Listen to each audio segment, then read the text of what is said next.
ಆಕಾಶವಾಣಿ ಚೈತ್ರವನ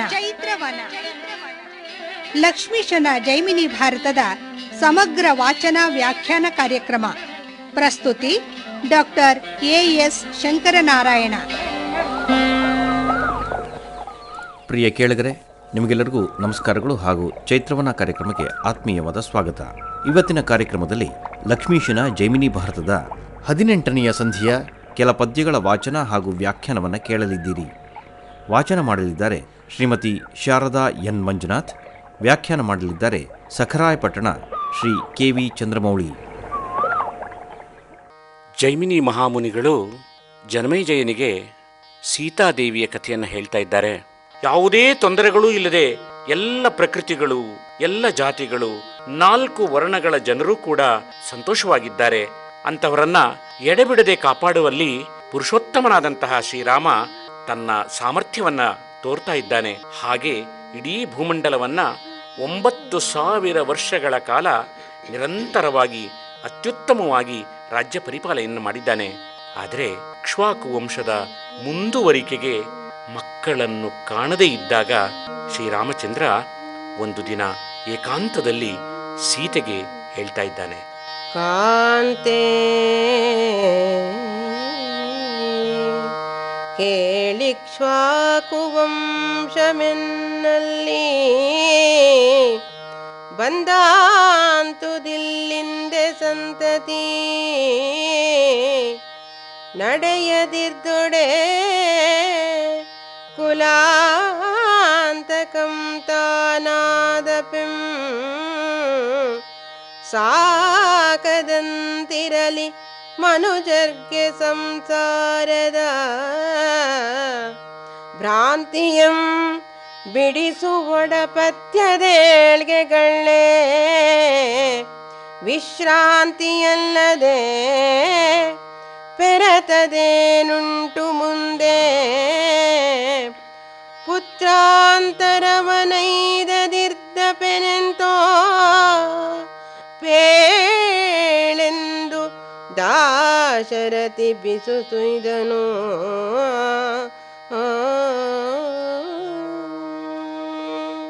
ಸೀತೆಯೇ, ಸ್ವಲ್ಪ ಕೇಳು. ಇಕ್ಷ್ವಾಕು ವಂಶ ನನ್ನಲ್ಲಿ ಬಂದಂದಿನಿಂದ ಸಂತತಿಯಾಗದೇ ಇರುವುದೊಂದು ದೊಡ್ಡ ಕೊರತೆಯಾಗಿದೆ.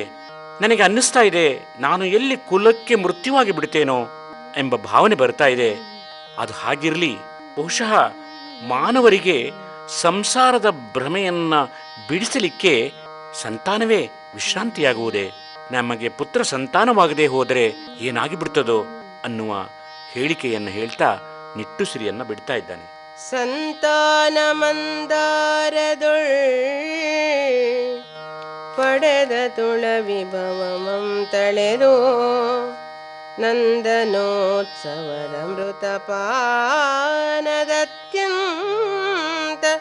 ಸೌಖ್ಯವನೈದಿ ದೇವೇಂದ್ರನಂತೆ ಸುಮಾನಮಾಗಿರದೆ ಬರಿದೆ ಸಂತತಂ ಜಾತರೂಪವನೆ ಕಾಣದೆ ತಾಪದಿಂ ತೊಳಲಿ ಬಳಲುವ ದರಿದ್ರನಂದದೊಳೈದ ಚಿಂತಿಸುವ ಸಂಸಾರ ಮೇಕೆ ಮಾನವ ಜನ್ಮಕ್ಕೆಂದು ರಘುಪತಿ ನುಡಿದನು.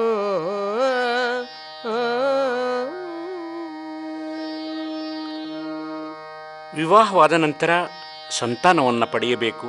ಹೆಚ್ಚಾದಂತಹ ವೈಭವದಿಂದ ಪುತ್ರೋತ್ಸವದ ಸಂತಸವನ್ನ ನಾವೆಲ್ಲ ಅನುಭವಿಸಬೇಕು. ಅಂತಹ ಸುಖವನ್ನ ಹೊಂದಿ ದೇವೇಂದ್ರನ ಹಾಗೆ ಆನಂದದಿಂದ ಬಾಳದೆ ಮಕ್ಕಳು ಹುಟ್ಟುವುದನ್ನೇ ನೋಡದೇ ಇದ್ದಾಗ ನಮ್ಮ ಗತಿ ಏನಾಗಬಹುದು? ಹೀಗೆ ಮನಸ್ಸಿನ ಅತಿಯಾದಂತಹ ನೋವಿನಿಂದ ಬಳಲಿ ಹಿಂಸೆ ಪಡತಕ್ಕಂತಹ ದಿಕ್ಕಿಲ್ಲದವನ ಹಾಗೆ ನಾನಾಗ್ಬಿಟ್ಟಿದ್ದೇನೆ. ಚಿಂತೆ ಮಾಡತಕ್ಕಂತಹ ಸಂಸಾರ ಇದು ಈ ಮಾನವ ಜನ್ಮಕ್ಕೆ ಯಾಕೆ ಬೇಕು ಅನ್ನುವ ನೋವಿನ ಮಾತನ್ನ ಶ್ರೀರಾಮ ಹೇಳ್ತಾ ಇದ್ದಾನೆ. ನೀರಿದ್ದ ಕಾಸಾರ ಕರವಿಂದ ಮಿಲ್ಲದೊಡೆ ತಾರಕೆಗಳಿದ್ದ ಗಗನಕ್ಕೆ ಚಂದ್ರನಿಲ್ಲದೊಡೆ ಚಾರು ಯೌವನ ಮಿರ್ದ ಪೆಣ್ಗೆ ಇನಿಯನಿಲ್ಲದೊಡೆ ಸನ್ನುತ ಪ್ರಜೆಗಳಿರ್ದ ಧಾರಿಣಿಗೆ ಧರ್ಮದರಸಿಲ್ಲದೊಡೆ ಸಿರಿಯಿದ್ದು ದಾರವಂಶಕ್ಕೆ ಕುವರನಿಲ್ಲದೊಡೆ ಮೆರೆದ ಪುದೆ ನಾರಿ ಪೇಳೆನೆ ಲಜ್ಜೆಯಿಂದ ತಲೆವಾಗಿ ನಿಜಪತಿಗೆ ಜಾನಕಿ ನುಡಿದಳೋ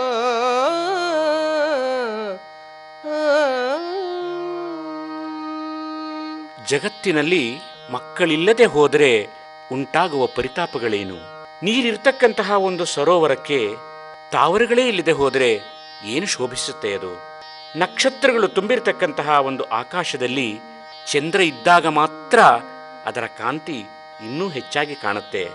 ಹಾಗೆಯೇ ಸುಂದರ ಯೌವನವಿರತಕ್ಕಂತಹ ಹೆಣ್ಣಿಗೆ ಆತ್ಮೀಯನಾದಂತಹ ಪತಿ ಇಲ್ಲದೆ ಹೋದರೆ ಅದೆಷ್ಟು ದಾರುಣ.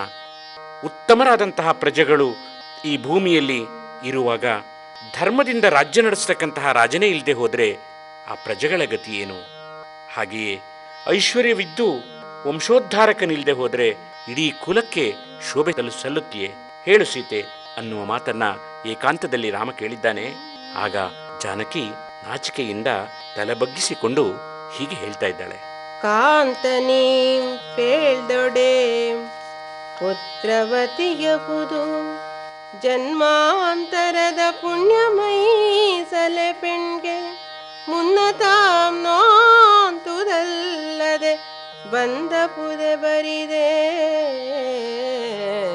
ಪಯಸಿದೊಡೆ ಸುಕುಮಾರನಂ ಪೊಡೆಯೊಳು ಅಂತೊಳಗೆ ಪುದಗಿರ್ತ ಪರಿಮಳದೊಳೊಪ್ಪುವ ಅಮಲತಾಂತ ಕುಟ್ಮಲದಂತೆ ವರಗರ್ಭಲಾಂಚನದ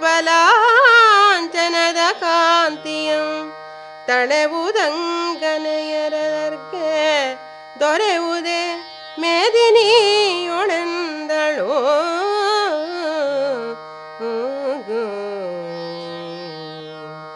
ಪತಿಯೇ, ನೀನು ಹೇಳ್ತಾ ಇರತಕ್ಕಂಥದ್ದೆಲ್ಲವೂ ಸರಿಯಾಗಿದೆ.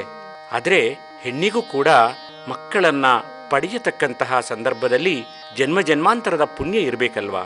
ಮೊದಲು ತಾನು ಪುಣ್ಯ ಹೊಂದಿರದಿದ್ರೆ ಪುತ್ರ ಸಂತಾನವು ಹೇಗೆ ಆಗ್ಬಿಡುತ್ತೆ? ಸುಕುಮಾರನನ್ನ ಹೊತ್ತು ಹೆತ್ತು ಸಾಕುವಂತಹ ಸೌಭಾಗ್ಯ ನನಗಿರ್ಬೇಕಲ್ವಾ? ಒಂದು ಬಳ್ಳಿಯಲ್ಲಿ ಮೊಗ್ಗು ಹಿಗ್ಗಿ ತನ್ನಲ್ಲಿ ಪರಿಮಳವನ್ನ ಹೊಂದಿದಲ್ಲಿ ಮಾತ್ರ ಅದು ಹೂವಾದಾಗ ಮಾತ್ರ ಸುಗಂಧ ಬೀರಲಿಕ್ಕೆ ಸಾಧ್ಯ ಅಲ್ವೇ?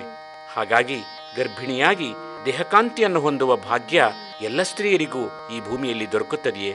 ತನಗೂ ಹಾಗೆ ಆಗಲಿಕ್ಕೆ ಸಾಧ್ಯವಿದೆಯೇ ಅನ್ನುವ ನೋವಿನ ಮಾತನ್ನು ಕೂಡ ಹೇಳಿ ತನ್ನ ಪುಣ್ಯ ಸಾಲದು ಅನ್ನುವ ಮಾತನ್ನ ಸೀತೆ ಹೇಳ್ತಾ ಇದ್ದಾಳೆ.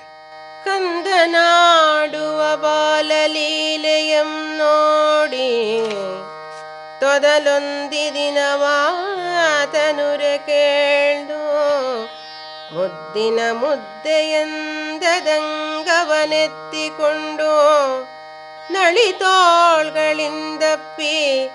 ಕೆಂಗುರುಳ್ಗಳೊಲೆವ ಮುಂದಲೆಯ ಕಂಪನಾಗ್ರಾಣಿಸಿ ತೊರೆದ ಜೊಲ್ಲ ಚಂದುಟಿಯ ಬಾಯ್ದೆರೆಯ ನೈದೆ ಚುಂಬಿಸಿ ಸೊಗಸುಗುಂದದ ಎಂದು ಪಂಚೇಂದ್ರಿಯಂ ಪ್ರೀತಿಯಂ ಪಡೆವರಿನ್ನಾವ ಕೃತರೋ.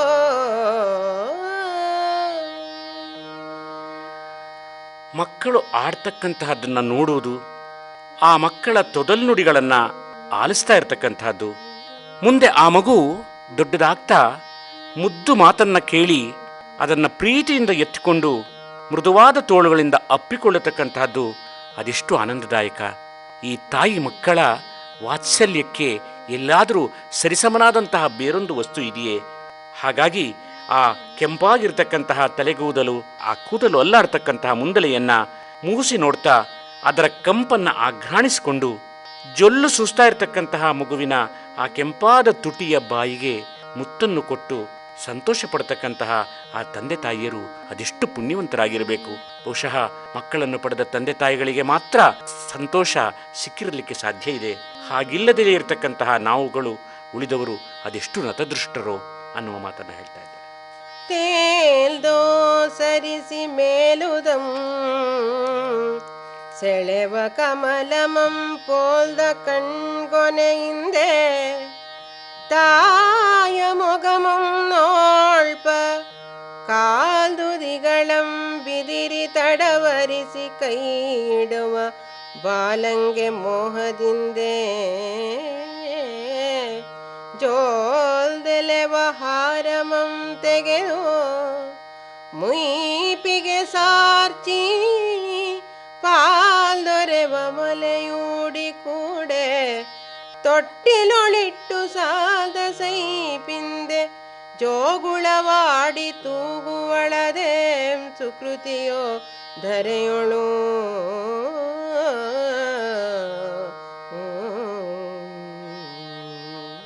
ಆ ಮಕ್ಕಳು ತಮ್ಮ ಮುಖ ಪರದೆಗಳನ್ನು ಸ್ವಲ್ಪ ಪಕ್ಕಕ್ಕೆ ಕರೆಸಿ ಕಮಲದಂತಹ ಆ ಕಣ್ಣಿನ ಒಂದು ಕಡೆಯ ನೋಟದಿಂದ ತಾಯಿಯ ಮುಖವನ್ನು ನೋಡುತ್ತಾರೆ ಮಕ್ಕಳು. ಆಗ ತಾಯಿಗೆ ಆಗುವ ಸಂತೋಷ ಅಪರಿಮಿತವಾದದ್ದು. ಕಾಲಿನ ತುದಿಗಳಿಂದ ತಡವರಿಸ್ತಾ ನಿಧಾನವಾಗಿ ನಿಲ್ಲಲು ಪ್ರಯತ್ನ ಮಾಡತಕ್ಕಂತಹ ಮಗು. ಆ ಮಗುವಿಗೆ ತನ್ನ ಪ್ರೀತಿ ವಾತ್ಸಲ್ಯಗಳ ಆಲಿಂಗನದಲ್ಲಿ ತನ್ನ ಕೊರಳಲ್ಲಿ ತೂಗಾಡ್ತಾ ಇರತಕ್ಕಂತಹ ಹಾರವನ್ನು ಹಾಕಿ ನೋಡಿ ಸಂತೋಷ ಪಡತಕ್ಕಂಥವಳು ಮತ್ತು ಹಾಲು ತುಂಬಿರತಕ್ಕಂತಹ ತನ್ನ ಸ್ತನಗಳಿಂದ ಪ್ರೀತಿಯ ಜೊತೆಯಲ್ಲಿ ಆ ಹಾಲಿನ ಅಮೃತವನ್ನು ಕೂಡ ಮಗುವಿಗೆ ಕುಡಿಸಿ ಅದನ್ನು ತೊಟ್ಟಿಲಲ್ಲಿ ಮಲಗಿಸಿ ಹಾಡನ್ನು ಹೇಳ್ತಾ ಆ ಜೋಗುಳ ಗೀತೆಯಿಂದ ಮಗುವಿನ ನಿದ್ರೆಯನ್ನು ನೋಡುವ ಆ ಮಹದಾನಂದ ಹೊಂದತಕ್ಕಂತಹ ತಾಯಿ ನಿಜಕ್ಕೂ ಸೌಭಾಗ್ಯವತಿ, ನಿಜಕ್ಕೂ ಪುಣ್ಯವತಿ ಈ ಭೂಮಿಯಲ್ಲಿ.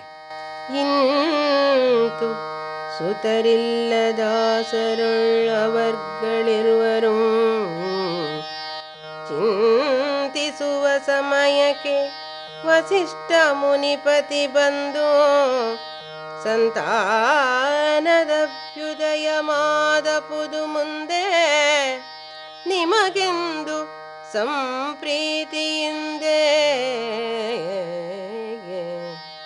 ಸಂತೈಪೆ ಬಳಿಕ ರಘುಕುಲ ಸಾರ್ವಭೌಮನು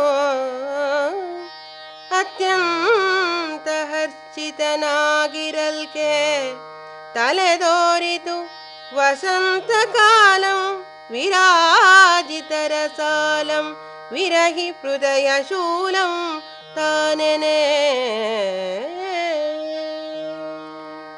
ಮಕ್ಕಳಿಲ್ಲದಂತಹ ತಂದೆ ತಾಯಿಗಳ ವಿಚಾರವನ್ನ ಚರ್ಚೆ ಮಾಡ್ತಾ ಇದ್ದಾರೆ ಸೀತಾರಾಮರು. ಅದೇ ಸಮಯಕ್ಕೆ ಸರಿಯಾಗಿ ವಸಿಷ್ಠ ಮಹರ್ಷಿಗಳು ಆಗಮಿಸಿದ್ದಾರೆ. ಅವರು ಇದ್ದಕ್ಕಿದ್ದಂತೆ ನುಡಿತಾ ಇದ್ದಾರಂತೆ, ನಿಮಗೆ ಸಂತಾನವು ಲಭ್ಯವಾಗುತ್ತೆ, ಮುಂದೆ ನಿಮಗೆ ಒಳ್ಳೆಯ ಭವಿಷ್ಯ ಕಾದಿದೆ ಅಂತ ಹೇಳಿ ಆ ಸೀತಾರಾಮರನ್ನ ಸಮಾಧಾನ ಮಾಡಿದ್ದಾರಂತೆ. ಇದ್ದಕ್ಕಿದ್ದಂತೆ ಬಂದ ಈ ಮಾತನ್ನು ಕೇಳಿದಾಗ ಶ್ರೀರಾಮನಿಗೂ ಸೀತೆಗೂ ತುಂಬ ಸಂತೋಷವಾಗಿದೆ. ಅದೇ ಸಮಯದಲ್ಲಿ ವಸಂತ ಋತು ಬಂದಿದೆ, ಪ್ರಕೃತಿಯಲ್ಲಿ ನವಚೈತನ್ಯ ಮೂಡಿದೆ, ವಿರಹಿಗಳಿಗೆ ಬೇನೆಯನ್ನು ಕೂಡ ತಂದಿದೆ. ಅರಸಂಚೆ ಸರಸಿಯಂ ಕಲಪಿಕಂ ತಳಿತ ಮಾಮರನಂ ಚಕೋರತತಿ ಚಂದ್ರಿಕೆಯ ನಳಿಕುಲಂ ಬಿರಿಮುಗುಲ ನರಗಿಳಿ ಬನಂಗಳಂ ವಿರಹಿಗಳ್ ಕೂರ್ಪರಂ ಸಾರ್ದೆಸೆಯಲೋ ಧರೆಯೊಳೆಳಗಾಳಿಯಂ ಸೀತಳದ ವಾರಿಯಂ ತರುಗಳ ನೆಳರ್ಗಳಂ ಸೇರತೊಡಗಿತು ಜನಂ ಪರಿವೃತ ವಸಂತ ಕಾಲದೊಳಿಂತಿರಲ್ ಬಳಿಕ ಸೀತೆ ಋತುಮತಿಯಾದಳೋ. ಚೈತ್ರ ವೈಶಾಖಗಳೆರಡೂ ವಸಂತ ಋತು. ಆ ವಸಂತ ಮಾಸದಲ್ಲಿ ನಡೆಯುವ ಪ್ರಕೃತಿ ರಮ್ಯತೆಯನ್ನು ನೋಡೋಣ. ರಾಜಹಂಸ ಸರೋವರವನ್ನು ಹುಡುಕಿಕೊಂಡು ಹೋಗುತ್ತೆ, ಕೋಗಿಲೆ ಚಿಗುರಿದ ಮಾಮರಗಳನ್ನು ಅರಸುತ್ತೆ, ಚಕೋರ ಪಕ್ಷಿ ಬೆಳದಿಂಗಳನ್ನು ನೋಡುತ್ತೆ, ದುಂಬಿಗಳ ಸಮೂಹ ಎಲ್ಲವೂ ಕೂಡ ಬಿರಿದ ಮೊಗ್ಗುಗಳನ್ನು ಆಶ್ರಯಿಸ್ತಾ ಆ ಮಧುವನ್ನು ಹೀರಲಿಕ್ಕೆ ಹಾರ್ತಾ ಇದ್ದುವೆ. ಸುಂದರವಾದ ಗಿಳಿಗಳು ಉದ್ಯಾನವನವನ್ನು ಪ್ರವೇಶ ಮಾಡ್ತಾ ಇದೆ. ಹಾಗೆಯೇ ವಿರಹಿಗಳು ಕೂಡ ತಮ್ಮ ಪ್ರಿಯರಾದವರನ್ನು ಸೇರಲಿಕ್ಕೆ ಸಂತೋಷವನ್ನು ಪಡ್ತಾ ಇದ್ದಾರೆ. ಹೀಗೆ ಒಂದು ಭೂಮಿಯಲ್ಲಿ ಎಳೆಗಾಳಿಯನ್ನು, ತಂಪಾದ ನೀರನ್ನು, ಮರಗಳ ನೆರಳನ್ನು ಜನರು ಸೇರ್ತಾ ಇದ್ದಾರೆ ತಮ್ಮ ಮನಸ್ಸಿನ ಆನಂದಕ್ಕಾಗಿ. ಹೀಗೆ ಆವರಿಸಿದಂತಹ ವಸಂತ ಮಾಸದಲ್ಲಿಯೇ ಸೀತೆ ಋತುಮತಿಯಾಗಿದ್ದಾಳೆ. ಮಲ್ಲಿಕಾ ಸ್ಮಿತ ರುಚಿರೇ ಕುಂದ ಕಟ್ಮಲರದನೆ ಫಲವಾದರೆ ಬೈಂಗ ಕುಂತಳೆ ಕುಸುಮಗಂಧಿ ಸಲ್ಲಿತ ಕೋಕಿಲಾಲಾಪೆ ಚಂಪವರ್ಣೆ ಮೃದು ಮಧುರ ಕೀರವಾಣಿ ಪುಲ್ಲಲೋಚನೆ ಚಾರು ಚಂದ್ರ ಬಿಂಬಾನನೆ ಲಸಲ್ಲತಾ ಗಾತ್ರಿ ಜಾನಕಿ ವಿರಾಜಿಸಿದಳ್ ಸಮುಲ್ಲಾಸದಿ ಪುಷ್ಪವತಿಯಾಗಿ ವಿಕಸಿತ ವಸಂತ ಲಕ್ಷ್ಮಿಯ ತೆರೆದಳು.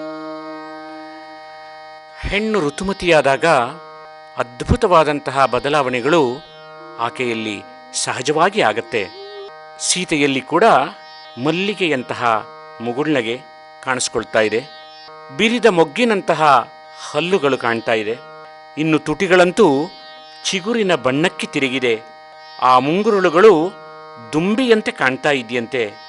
ಹೂವಿನ ಪರಿಮಳದಂತಹ ಸುವಾಸನೆ ಆಕೆಯ ಸುತ್ತೆಲ್ಲ ತುಂಬಿಕೊಂಡಿದೆ. ಆ ಧ್ವನಿಯಂತೂ ಸಾಕ್ಷಾತ್ ಕೋಗಿಲೆಯಂತೆಯಾಗಿದೆ. ಇನ್ನು ಸಂಪಿಗೆಯ ಬಣ್ಣದ ಮೃದುಮಧುರ ನುಡಿದ ಗಿಳಿಮರಿ ಆ ಮಾತುಗಳನ್ನು, ಅರಳಿದ ಕಣ್ಣುಗಳು, ಸುಂದರವಾದಂತಹ ಚಂದ್ರಬಿಂಬದಂತಹ ಮುಖ, ಬಳ್ಳಿಯ ನಡುವಿನ ಆ ಜಾನಕಿ ನೋಡುಗರಿಗೆ ರಮಣೀಯವಾಗಿ ಕಾಣ್ತಾ ಇದ್ದಾಳೆ. ಉಲ್ಲಾಸದಿಂದ ಅರಳಿದಂತಹ ಒಂದು ಹೂವು ಹೇಗೆ ಕಾಣುತ್ತೋ ಆ ರೀತಿಯಲ್ಲಿ ಆಕೆ ಪುಷ್ಪವತಿಯಾಗಿದ್ದಾಳೆ. ವಸಂತ ಕಾಲದ ಸಾಕ್ಷಾತ್ ಲಕ್ಷ್ಮಿಯಂತೆ ಸೀತಾಮಾತೆ ಕಾಣಿಸ್ತಾ ಇದ್ದಾಳೆ. ಮೊಡವಿ ಮೂಡಿದ ಮೊಗಂ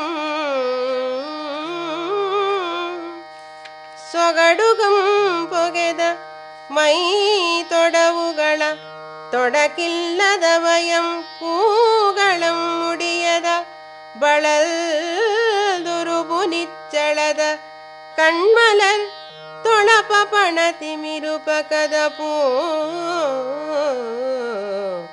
ಕಡುಬಿನ್ ಪಿಡಿದ ಕೆಚಂ ಮಾಧವೀರತೆಯ ಸಳಬೆಡಿದ ಕೈ ನಿರಿಯಳಿದ ನಸುಮಾಸಿದಂಬರಂ ಕುಡಿವರಿವಲಜ್ಜೆ ಸಿಂಗರಕ್ಕೆ ಮಿಗಿಲಾಯ್ತು ಅವನಿಸುತೆಗೆ ಋತುಮತಿಯಾಗಲು.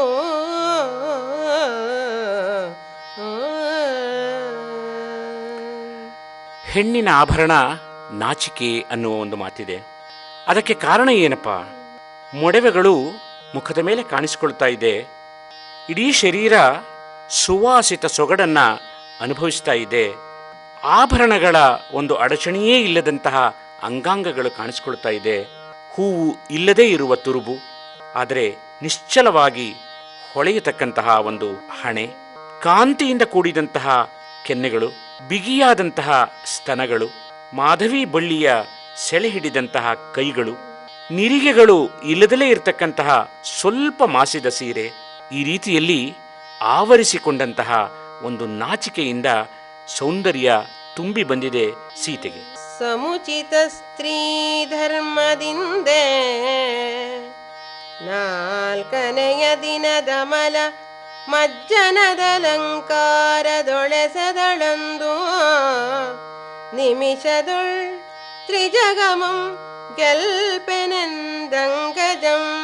ಮಸೆದಡಾಯುಧವೋ ಮೇಣು ಕ್ರಮದಿಂದ ಮನ್ಮಥಂ ಕಲಸಮಂ ಶೋಧಿಸಿದ ರಮಣೀಯ ಸೌಂದರ್ಯ ಸಾರಮೋ ಸ್ಮರಣ ನಿರುಪಮಯ ಶಸ್ಕ್ರಿಯ ಸಾಕಾರಮೋ ಪೇಳೆನಲ್ ಸೀತೆ ರಾಘವನ ಕಣ್ಗೆ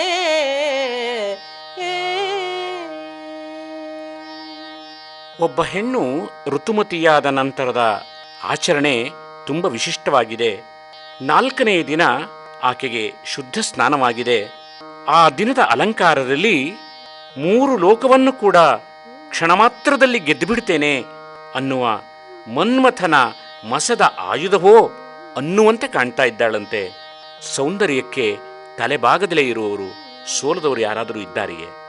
ಅಥವಾ ಕ್ರಮಬದ್ಧವಾಗಿ ಮನ್ಮಥ ಕೊಳೆಯನ್ನ ಶೋಧಿಸಿ ತೆಗೆದು ರಮಣೀಯವಾದಂತಹ ಸೌಂದರ್ಯದ ಸಾರವನ್ನ ಈಕೆಗೆ ಕೊಟ್ಟುಬಿಟ್ಟಿದ್ದಾನೋ? ತನ್ನ ಹೋಲಿಕೆಯೇ ಇಲ್ಲದಲೇ ಇರತಕ್ಕಂತಹ ಯಶಸ್ಸಿನ ಸಾಕಾರ ಮೂರ್ತಿಯೇ ಈಕೆ ಆಗಿದ್ದಾಳೆ ಅನ್ನುವ ಹಾಗೆ ಶ್ರೀರಾಮಚಂದ್ರನ ಕಣ್ಣಿಗೆ ಸೀತೆ ಕಾಣಿಸ್ಕೊಳ್ತಾ ಇದ್ದಾಳೆ. ಸ್ಫುರದುತ್ಕಟಾಕ್ಷ ಚಂಚಲದಿಂದೇ ಚಾರು ಪೀವರ ಪಯೋದರದಿಂದೇ ಪರಿವೃತ ಸುಮೇಖಲಾ ತರಳ ಸತ್ಕಲ ಕಿಂಕಿಣಿ ಘನಸ್ವರದಿಂದೆ ಸೆವ ಕಂಕಣಂಗಳಿಂದೆ ಸರಸತರ ಲಾವಣ್ಯಪೂರ ಪ್ರವಾಹದಿಂಬರಿತ ಕಬರೀ ಬರ್ಹಿಲೀಲೆയും ಮಳೆಗಾಲ ತಿರವನೆಚ್ಚರಿ ಪರಸಿಯಂ ಕಂಡು ರಾಮನ ಮನಶ್ಚಾತಕಂ ನಲಿದುದೋ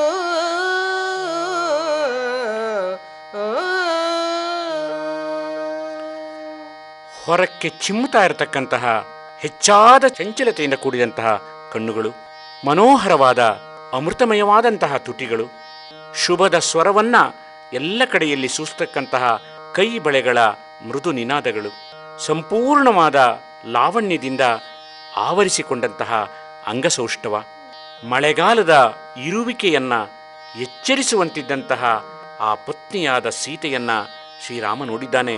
ಅವನ ಮನಸ್ಸು ಚಾತಕ ಪಕ್ಷಿಯಂತೆ ನಲಿದಾಡ್ತಂತೆ.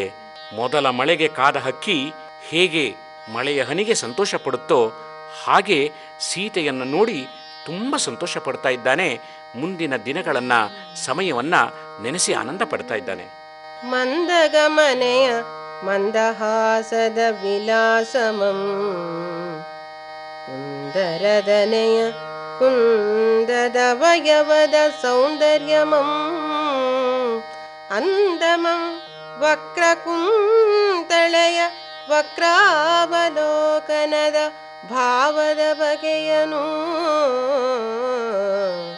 ಚಂದನ ಸುಗಂಧಿನಿಯ ಚಂದ್ರಾಸದೆಸಕಮಂ ಬಂದುಗೆದಳ ಬಂದುರದ ಸಿಂಗರವನೇನೆಂದು ಬಣ್ಣಿಸಬಹುದು. ರಾಮಣೀಯಕಮಾದ ರಾಮನ ಮಡದೀರವನು.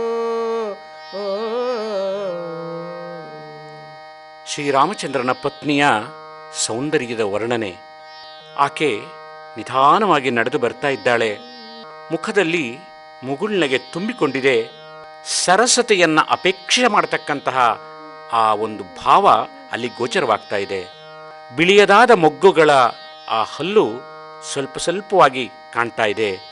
ಆ ಅಂಗಾಂಗಗಳ ಸುಂದರತೆಯನ್ನ ಹೇಳ್ತಾನೆ ಕವಿ. ಸ್ವಲ್ಪವೂ ಕೊಂಕಿರದಲೇ ಇರತಕ್ಕಂತಹ ಆ ಸೌಂದರ್ಯ ರಾಶಿ. ಮುಖದ ಮುಂಭಾಗದಲ್ಲಿ ಗುಂಗುರು ಕೂದಲುಗಳು ಮತ್ತು ಆಕೆಯ ನೋಟದಲ್ಲಿ ಭಿನ್ನ ಭಾವವಿದೆ. ಒಂದಿಷ್ಟು ಆಕರ್ಷಣೆ ಇದೆ, ಚಂಚಲತೆ ಇದೆ, ಇನ್ನು ಚಂದನದ ಪರಿಮಳ ತುಂಬಿಕೊಂಡಿದೆ. ಜೊತೆಯಲ್ಲಿ ಆ ಚಂದ್ರನ ಮುಖಕಾಂತಿಯ ಬೆಳಕು, ಚಿಲುವಿಕೆಯಿಂದ ಕೂಡಿದಂತಹ ಆಕರ್ಷಣೀಯವಾದ ತುಟಿಗಳಿಂದ ಕೂಡಿದ ಆ ರಾಮನ ಮಡದಿ ಸೀತೆ ಕಂಗೊಳಿಸ್ತಾ ಇದ್ದಾಳೆ. ನೊಸಲೊಳ ರಾಜಿಸುವ ತಿಲಕದಿಂದಲಕದಿಮ್ಮಿಸುವ ಮೈನ ಸುದೋರ್ಪವಸನದಿಂ ದಶನದಿಂ ಪಸರಿ ಪೆಳನಗೆಯ ತೆಳ್ಗಲ್ತಪಿನಿಂ ಪದಪಿನಿಂದ ಮರ್ದ ಪೊಂದುಡುಗೆಯಿಂದ ಪಸಿವೆರಲ್ಗಳೊಳೊಪ್ಪುರ್ಗಳಿಂ ತಿಗುರ್ಗಳಿಂ ಹೊಸದೆನಿಪ ಕುಂಕುಮದ ಕಂಪಿನಿಂ ದಿಂಪಿನಿಂ ತ್ರಿಸರದೊಳ್ಮೆರೆವ ಗುರುಕುಚದಿಂದ ಕಾಂತೆ ಕಣ್ಗೆಸೆದಿರ್ದಳು.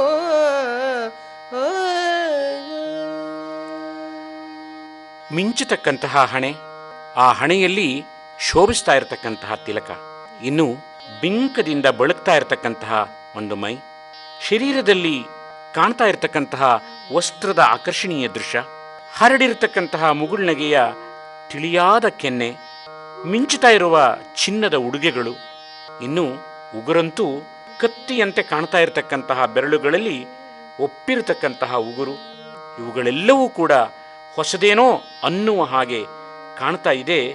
ಆ ಕುಂಕುಮದ ಸುವಾಸನೆ ಕೂಡ ಆಘ್ರಾಣಿಸುವಂತೆ ಆಗ್ತಾ ಇದೆ. ಇನ್ನು ಎದೆಯಲ್ಲಿ ಮೆರೀತಾ ಇರತಕ್ಕಂತಹ ಉಬ್ಬಿದಂತಹ ಸ್ತನಗಳು, ಮುಂಗುರುಳುಗಳಿಂದ ಈ ಪತ್ನಿ ಸೀತಾಮಾತೆ ಶೋಭಾಯಮಾನವಾಗಿದ್ದಾಳೆ. ಪಜ್ಜಳಿ ಪರತ್ನ ಪ್ರದೀಪಗಳಿಂದ ಹೊಸ ಬಜ್ಜರದ ಮಣಿಮಂಚದಿಂದಂಚೆದುಪ್ಪುವಿನ ಸಜ್ಜು ಕದಲರ್ಗಳಿಂದೆಸೆವ ಮೇಲ್ವಾಸಿನಿಂ ರಾಜೋಪಭೋಗ್ಯಮಾದ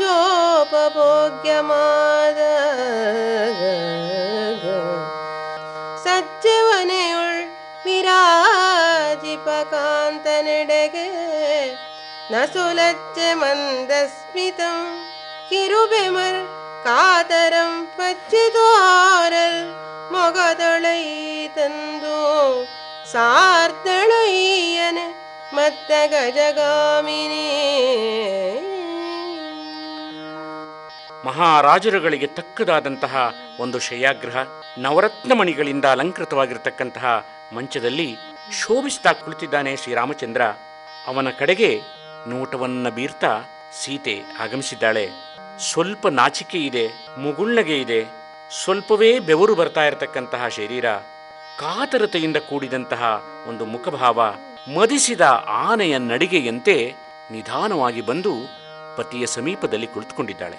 ಸಾಗರದ ನಡುವೆ ಪಣಿತಲ್ಪದೊಳ್ ಸಿರಿಯೊಡನೆ ಭೋಗಿಸುವ ತೆರದಿಂ ಮಿಥಿಳೇಂದ್ರ ಸುತೆಯ ಸಂಭೋಗದಿಂ ರಘುಕುಲ ಲಲಾಮನೆಸೆದಂ ಮನುಜಲೀಲೆಗಿದು ಸಾರ್ಥಮೆನಲು ರಾಗರಸದಿಂದೆ ಪುಳಕಂ ಪೊಣ್ಮೆನಲಿದೋ ಮದನಾಗಮ ಪ್ರೌಢಿಯಂ ಸಕಲ ರತಿಕತೆಗಳಿಂ ಪಾಗಲ್ ಪರಸ್ಪರ ವಿಚಾರಮಂ ಮರೆದೈಕ್ಯ ಭಾವದಿಂ ಸಕಸುಗೊಳಿಸಿ